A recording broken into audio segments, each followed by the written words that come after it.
हाँ तो dear student, BSc part second में फिर ऑप्टिक्स में आज हम कंटिन्यू करते हैं। फ्रिंज के बारे में पढ़ रहे थे कल हम पढ़ रहे थे किसके बारे में? फ्रिंज के बारे में। फ्रिंज मैंने बता दिया, फ्रिंज क्या होती है मैंने बता दिया। तो हम फ्रिंज की चौड़ाई और उसकी वो सब निकालने के लिए आज करें। तो मैं अब आपको पहले एक बार फिर फ्रिंज फॉर्मेशन बता देता हूँ। फ्रिंज फॉर्मेशन कि फ्रिंज कैसे बनती है। फ्रिंज कैसे बनती है व्यतिकरण में। व्यतिकरण की घटना जो होती है ना, उसमें फ्रिंजों का फॉर्मेशन या कैसे बनती है ये देखना है। तो अब मैंने दो सोर्स माने थे, और ये चलो दो सोर्स हैं, हम इसको S1 और S12 नाम देते हैं।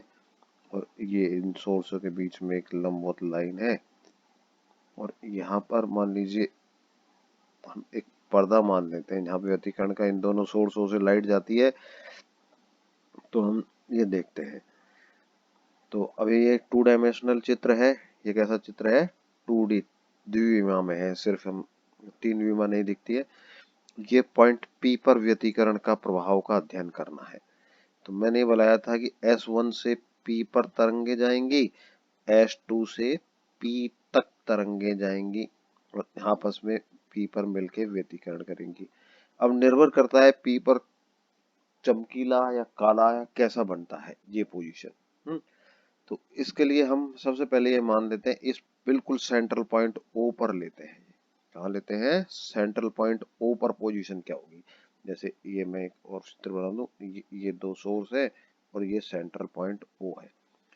अब देखिए, ये S1 से यहाँ तक तरंग जाएगी, S2 से यहाँ तक जाएगी, S1 से S2 तक। हम देखिए, आप समझ रहे हैं, ये बीच की रेखा है, ये मध्य में है बिल्कुल, और इस पॉइंट पे है। तो S1O बराबर S2O, दोनों के बीच पाथ डिफरेंस, ये क्या है? Path difference. O तक पहुंचने में रास्ते का अंतर है, पथांतर है। और ये कितना हो जाएगा? पाथ डिफरेंस नहीं, ये सिर्फ पाथ है, ये है रास्ता। और पाथ डिफरेंस कितना हो जाएगा? S1 S2O माइनस S1O, ये हो जाएगा 0। यानी कि यहाँ पर पाथ डिफरेंस 0 होगा। 0 होगा तो क्या बनेगा? ये चमकीला बिंदु होगा। ओ बिंदु कैसा बिंदु होगा? चमकीला बिंदु होगा। तो ये सेंट्रल ओ बिंदु ये होगा, कैसा होगा? ये चमकीला होगा। ये कैसा होगा? यहाँ पर ये चमकीला होगा। यहाँ पर हम इसको लिखें चमकीला। अब मैंने इस पर एक हट करके P बिंदु मान लिया। अब मैं मानता हूँ S2 से P तक जो तरंग जाती है और S1 से P तक जो तरंग जाती है, यानी दोनों के बीच पथांतर कितना है? S2P माइनस S1P, और ये लैम्बडा के बराबर है। यानी कि एक दूरी बड़ी है ना, देखिए यहाँ देखिए, S2P दूरी बड़ी है S1 से, S1P से। तो और ये अंतर कितना है? लैम्बडा है। तो P फिर क्या होगा? चमकीला होगा। कैसा होगा? P चमकीला होगा। तो ये चमकीला, ये चमकीला है। अब मैं एक और स्थिति मानता हूँ, ये S1, ये S2, और ये बीच का ये है, और ये बीच की दूरी है, और थोड़ा और दूर बिंदु मान लेता हूँ P, ये यहाँ पर P डैश मान लेता हूँ या P1 मान लेता हूँ। ये S2 और ये S2 नीचे का था, एक मिनट, S2 ये था और ये S1 था, ये S1 था। अब ये यहाँ से जहाँ तक दूरी ज्यादा है, तो अब हम ये मान लेते हैं, ये P डैश की स्थिति ऐसी है, S2P minus S1P equal to 2 lambda. क्या होगा? 2 लैम्बडा। तो P डैश भी देखिए, यहाँ पर P डैश एक और ऊपर दूर है, तो ये P डैश भी कैसा होगा? चमकीला होगा। हम्म तो हम देखा, ये चमकीला, ये यहाँ चमकीला, यहाँ चमकीला, यहाँ चमकीला। बीच में एक पॉइंट लेते हैं हम यहाँ पर, P डैश या P डबल डैश पॉइंट लेते हैं। ये ऐसे लेते हैं, देखिए इसको मैं फिर बनाता हूँ। ये S1 और ये S2 और ये P डैश, ये P डबल डैश। अब ये देखिए, यहाँ तक तो तरंगे आती हैं तो 0 पाथ डिफरेंस होता है, और यहाँ तरंगे P तक आती हैं तो लैम्बडा पाथ डिफरेंस होता है। P डैश की स्थिति ऐसी है कि S2P से S1P तक, S2P से, और ये जो दूरी है S2P माइनस S1P है, ये लैम्बडा बाई 2 के बराबर है। तो P डैश कैसा होगा? ये काला बिंदु होगा। ये कैसा होगा? काला बिंदु होगा। तो यहाँ पर हम कहेंगे कि ये काला बिंदु होगा, है। ऐसे नीचे की तरफ ये यहाँ पर जब लैम्बडा पार्ट डिफरेंस होगा, ये सब के लिए लैम्बडा होगा, तो ये चमकीला होगा। ये कैसा होगा? चमकीला होगा।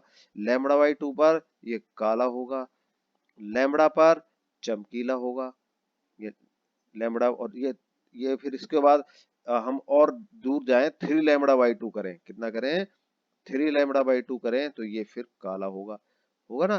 तो इस तरह से हम देखते हैं कि व्यतिकरण प्रतिरूप में दो सोर्स S1 और S2 हमने ऐसे लेते हैं, और ये सेंट्रल रेखा के लंबवत एक पर्दा ऐसे रखा हुआ है, तो इस पर यहाँ पर चमकीला बिंदु बनता है, और दोनों तरफ काले, फिर चमकीले हैं, ये डार्क, फिर ये ब्राइट, फिर ये डार्क, फिर ये ब्राइट, और फिर इधर की तरफ ये तो डार्क है ना, ये तो ब्राइट है, तो ये डार्क, ये ब्राइट, और फिर ऐसे काले चमकीले बिंदु बनते हैं।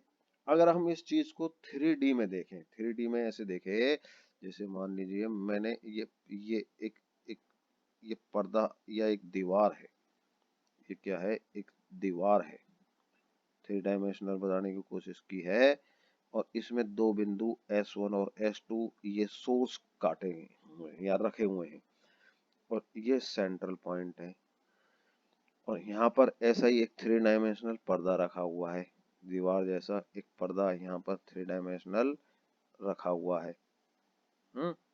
ये पर्दा है 3 डायमेंशनल। तो इसमें क्या होगा? ये सेंट्रल पॉइंट है, ये तो चमकीला होगा, और इसके ऊपर क्या होगा?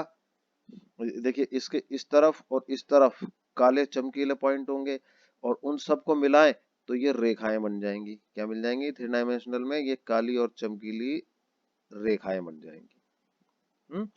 जैसे ये काले और चमकीले बिंदु थे ना, 3 डायमेंशनल में ये क्या है? रेखाएं बन जाएंगी। तो ये फ्रिंज होंगी, काली और चमकीली रेखाएं। तो फ्रिंज क्या है? ये काली और चमकीली रेखाएं हैं। तो फ्रिंज दो तरह की होती है, डार्क फ्रिंज या ब्लैक फ्रिंज। ठीक है, कौन सी? डार्क फ्रिंज होती हैं और ब्राइट फ्रिंज होते हैं। तो ब्राइट फ्रिंज, ये डार्क ब्लैक फ्रिंज तो बनती हैं विनाशी व्यतिकरण से। ये क्यों बनती हैं? विनाशी व्यतिकरण से। और ये बनती हैं समपोषी व्यतिकरण से। तो अब आपको समझ आ गया 3 डायमेंशनल में जो फ्रिंज बनती हैं, काली और चमकीली रेखाएं होती है, और जनरली हम इनको सीधी रेखाएं के बारे में मानते हैं, लेकिन आगे हम इसकी शेप बताएंगे कैसी होती है। एक्चुअली सीधी नहीं होती। अब फ्रिंज चौड़ाई के बारे में देख लेते हैं, हम फ्रिंज चौड़ाई के बारे में देख लेते हैं। तो फ्रिंज चौड़ाई, हालांकि मैं सोचता हूँ आपने ये सब 12th क्लास में पढ़ा हुआ होगा, फिर भी मैं बता देता हूँ। वही फ्रिंज चौड़ाई, वही हमारे पास 2 पॉइंट सोर्स उसी चीज को करते हैं, और ये सेंट्रल रेखा, ये S1, ये S2, ये दोनों पॉइंट सोर्स हैं। इन दोनों के बीच की दूरी मैं D मान लेता हूँ, D। और ये किस में होती है? मिलीमीटर में होती है। प्रयोग करते हैं ना व्यतिकरण अगर हम देखने वाला, तो हमको ये दूरी मिलीमीटर में रखनी पड़ती है। चित्र में तो देखिए मैंने ये काफी बड़ा करके दिखाया है ना, ये कम से कम 3-4 सेंटीमीटर करीब दिखाया है। और ये हमारे पास दो सोर्सों से दूर ये पर्दा रखा हुआ है। ये क्या रखा हुआ है? ये पर्दा रखा हुआ है, और इन सोर्सों से पर्दे तक की दूरी कैपिटल डी है, और डी कैपिटल होती है मीटर में। किसमें होती है? मीटर में। तो आप दो चीज ध्यान देंगे, डी मिलीमीटर में होती है स्मॉल, और डी कैपिटल में मीटर में होती है। तो ये दूरी 1 मीटर के करीब होती है, 1 मीटर जैसे। अब यहाँ पर काली और चमकीली रेखाएं बनती हैं, और इनको फ्रिंज कहते हैं। हम इस P पॉइंट पर व्यतिकरण के प्रभाव का देखते हैं, फ्रिंज चौड़ाई का अध्ययन करते हैं। तो S1 से इस P तक ये P यहाँ हो गया, देखिए ये चित्र ऐसे बन गया तो कोई बात नहीं। तो और S2 से ये P तक जा रही है ये, और ये हम ऐसे मान लीजिए इसको यहाँ से एक डॉटेड लाइन से सीधा बनाए तो आप देखिए चित्र की ज्यामिति आप समझते हैं ना। ये यहाँ से यहाँ तक की दूरी ये स्मॉल डी के बराबर है, तो यहाँ से यहाँ तक की दूरी कितने हो जाएगी, d/2 हो जाएगी। ऐसे ही यहाँ से यहाँ तक की दूरी भी स्मॉल d/2 हो जाएगी। और ये है, मैं मान लेता हूँ पॉइंट O, और OP, ये O सेंट्रल पॉइंट है। O तो क्या है, सेंट्रल पॉइंट है। और OP क्या है, P पर फ्रिंज बनती है। क्या बनती है, फ्रिंज बनती है। कैसी बनती है, या तो कैसी होगी, आइदर ब्लैक होगी, ब्लैक मतलब डार्क होगी, या काली मतलब, और चमकीली या ब्राइट होगी, चमकीली या ब्राइट। कई बार हम इसको व्हाइट भी बोल देते हैं, कई बार हम इसको क्या बोल देते हैं, व्हाइट भी बोल देते हैं। तो व्हाइट, तो यहाँ पे ना ब्लैक डार्क काली एक चीज है, चमकीली ब्राइट व्हाइट सब एक चीज है। तो ये दूरी मान लीजिए अब ये मैंने बताया कि पहली और फ्रिंज बनती है, फिर चमकीली काली बनती है, चमकीली, ये उनके क्रम होते हैं। और यहाँ मैं मान लेता हूँ एन वे, पी पर एन वी, कौन सी, एन वी क्रम की फ्रिंज बनती है।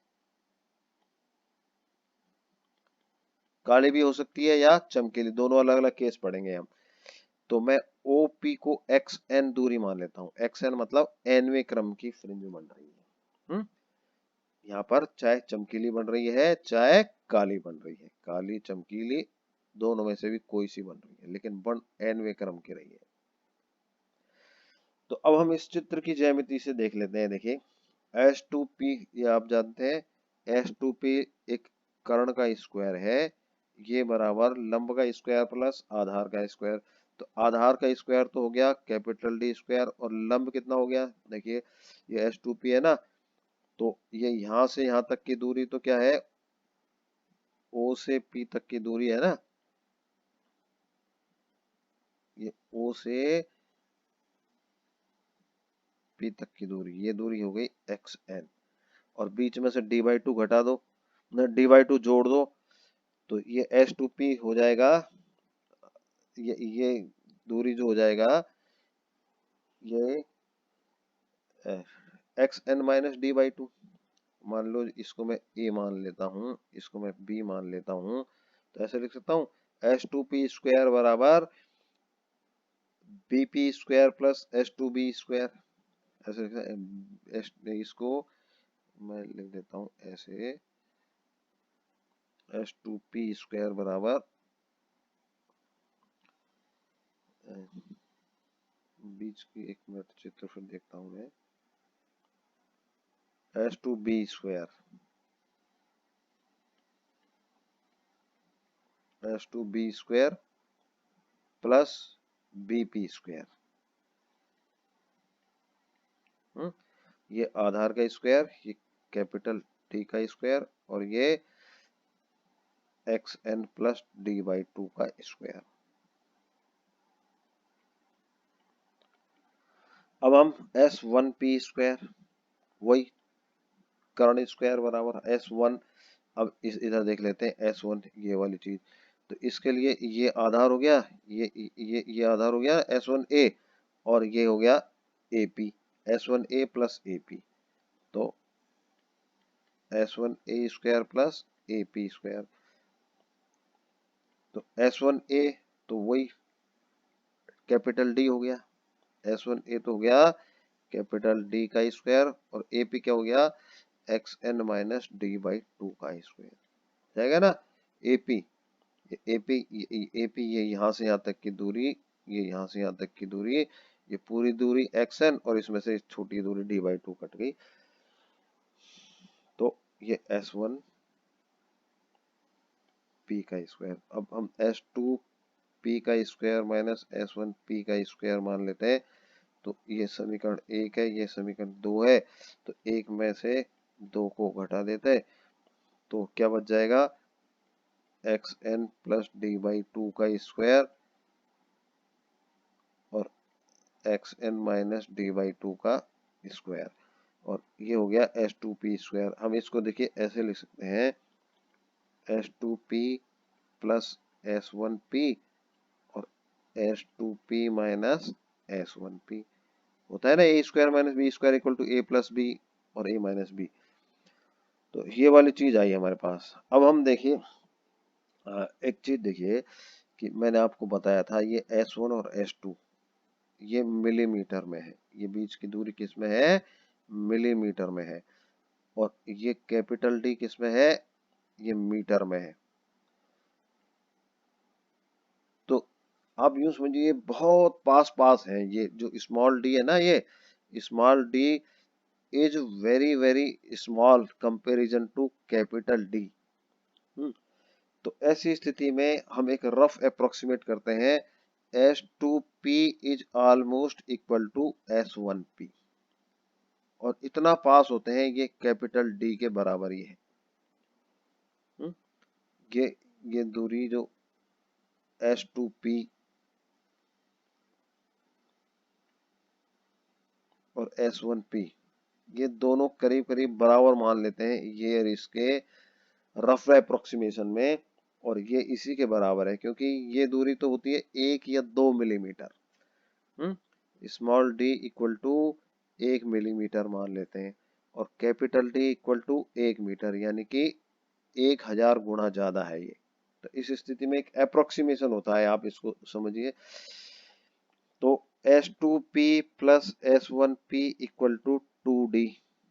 तो अब हम इस फॉर्मूले से S2p माइनस S1p बराबर, अब देखिए इसको सॉल्व करें, तो मैथ्स के स्टूडेंट हो आप,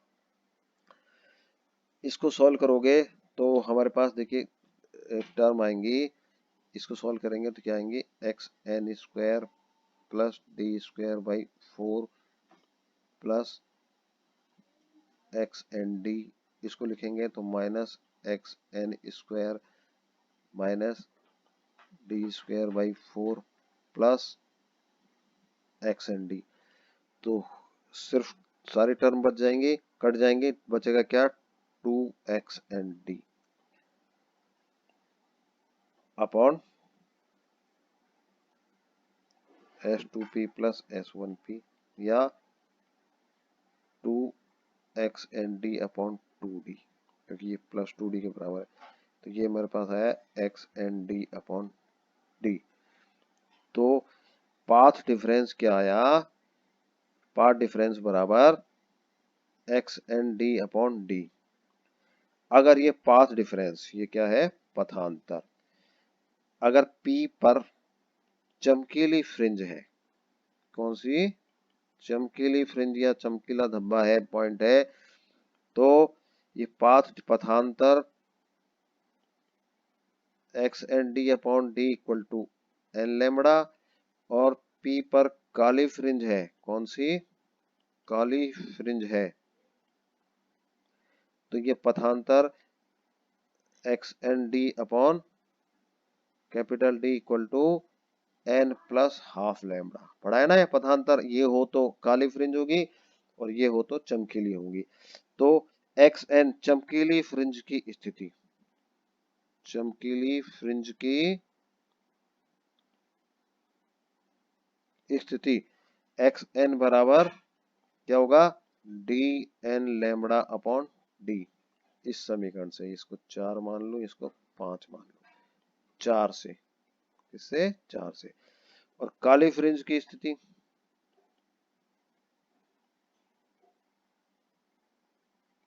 क्या होगी, एक्स एन बराबर D N plus half lambda upon D. तो ये मैंने निकाला एनवी चमकीली फ्रिंज की स्थिति और एनवी काली फ्रिंज की स्थिति। तो अगर अगर एग्जाम में पूछा जाए कि एनवी चमकीली फ्रिंज या काली फ्रिंज की स्थिति पर्दे पर क्या होगी मुख्य बिंदु सेंट्रल पॉइंट से, तो ये दूरी होंगी। तो अब हमने देखा कि ये सेंट्रल पॉइंट ओ और यहाँ से एनवी चमकीली फ्रिंज की स्थिति ये एक्स एन है, तो एक्स एन इसके बराबर है तो ये चमकीली है, और एक्स एन ये इसके बराबर है तो ये काली है। तो अगर मैं ये मानूं ये एनवी फ्रिंज की स्थिति से जस्ट पहले की एक की फ्रिंज की स्थिति, एन माइनस वन वी फ्रिंज की स्थिति, ये कौन सी है, ये कौन सी फ्रिंज है, ये एनवी, ये कौन सी फ्रिंज है, एनवी। तो x N N minus one वी फ्रिंज की स्थिति कौन सी फ्रिंज की, इस एनवी फ्रिंज की स्थिति से जस्ट पहले एन माइनस वन वी फ्रिंज की स्थिति। तो ये दूरी यहां से यहां तक की क्या हुई, सेंट्रल वहां की एक्स एन माइनस वन। तो हम 4 और 5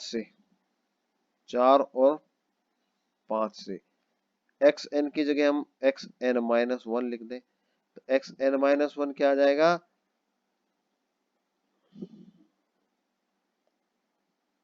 ये है ना, ये वाली 4 5 से नहीं, इसको 6 और 7 लिख दें, 6 और 7 से, 4 5 से नहीं 6 और 7 से। तो एक्स एन माइनस वन बराबर एन की जगह एन माइनस वन लिख दे, d N minus one lambda upon D. तो ये चमकीली की स्थिति, चमकीली एन एन माइनस वन, और एक्स एन माइनस वन ये क्या हो जाएगा, डी। अब इसमें से एन की जगह एन माइनस वन लगे, एन माइनस हाफ लैम्बडा,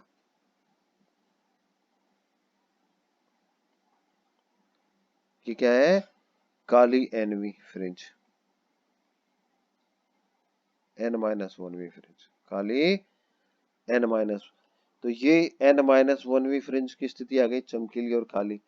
तो अगर हम एनवी फ्रिंज की स्थिति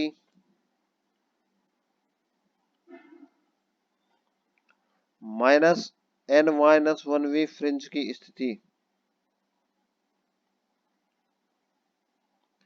ये निकाले हैं, ये समझो कि ये सेंट्रल पॉइंट से यहां पर एक्स एन दूरी, यहां से यहां तक की कौन सी दूरी, एक एक्स एन दूरी, और इससे पहले यहां से यहां तक की एक्स एन माइनस वन वी दूरी, ये कौन सी, एक्स एन माइनस वन वी दूरी। तो ये दूरी ये आ गई यहां से यहां तक की, ये कहलाती है फ्रिंजवी चौड़ाई, nth फ्रिंज की चौड़ाई, इसे बीटा से लिखते हैं। तो ये फ्रिंज विड्थ कहलाती है, इसे क्या कहते हैं, फ्रिंज चौड़ाई भी कहते हैं, या फ्रिंज विड्थ। तो फ्रिंज विड्थ ये हो गई बीटा। तो बीटा बराबर, अगर चमकीली फ्रिंज के लिए लेना है तो हम क्या करेंगे, एक्स एन माइनस एक्स चमकीली वाला कर देंगे, डी इसको लिखेंगे D N lambda upon D minus D N minus one lambda upon D. इसको सॉल्व करेंगे तो हमारे पास आ जाएगा डी लैम्बडा अपॉन डी, यानी कि ये चमकीली फ्रिंज की चौड़ाई है। ये एन पर निर्भर नहीं है, एन पर निर्भर नहीं है, मतलब सभी चमकीली फ्रिंजों की चौड़ाई समान होती है, सभी चमकीली फ्रिंज की चौड़ाई समान होती है। ऐसे ही ये है चमकीली फ्रिंज की चौड़ाई, चमकीली फ्रिंज की काली फ्रिंज की चौड़ाई, काली फ्रिंज की चौड़ाई वही हुई एन माइनस वन एंथ की चौड़ाई माइनस एन माइनस वन की। तो यहां पर हम इन फॉर्मूले से क्या लिखेंगे, ये तो काली फ्रिंज की n-1 की स्थिति है और इससे पहले ये काली फ्रिंज की nवीं फ्रिंज की स्थिति थी, ये वाली है। तो 7 स्थिति ये करेंगे हम x, तो इसको हम लिखेंगे d lambda n plus half upon d minus d n minus half lambda upon d। तो ये आ गई बीटा डैश। तो बीटा डैश बराबर क्या आ जाएगा, डी लैम्बडा अपॉन डी, यानी कि ये बीटा के बराबर होता है। तो काली फ्रिंज और चमकीली फ्रिंज दोनों की चौड़ाई समान होती है और क्रम पर निर्भर नहीं करती। तो इससे आगे कल पढ़ाऊंगा मैं। Thank you.